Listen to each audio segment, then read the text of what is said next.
त्यांचं आपल्या चॅनलवरती हार्दिक स्वागत। तर अनेक लाडक्या बहिणी आहेत, यांना एकच उत्कंठा होती की फेब्रुवारी महिन्याचा हप्ता कधी जमा होणार। आणि याच पार्श्वभूमीवरती मंत्री आदित्य तटकरे आहेत, यांनी 5 लाख जे आहेत साधारणतः ज्या लाडक्या बहिणी आहेत त्या अपात्र ठरलेल्या आहेत अशी मोठी घोषणा केली।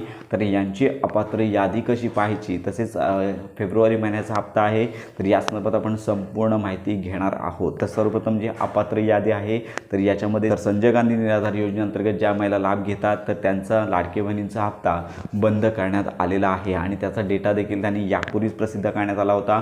आणि तसेच RTO कडून आता लिस्ट प्राप्त झालेली आहे। तर याच्यामध्ये ज्या लाडक्या बहिणी लाभ घेत आहेत आणि त्यांच्या घरामध्ये जर 4 चाकी वाहन त्यांच्या इतर सदस्यांच्या नावे असेल तर अशा लाडक्या बहिणींचा देखील हप्ता बंद होणार आहे। परंतु अशी लिस्ट आलेली आहे, परंतु त्याच्यावरती व्हेरिफिकेशन होईल आणि त्याच्यानंतरच ज्या लाडक्या बहिणी आहेत तर यांचा हप्ता बंद करण्याचा निर्णय घेतला जाणार आहे। आणि या लिस्ट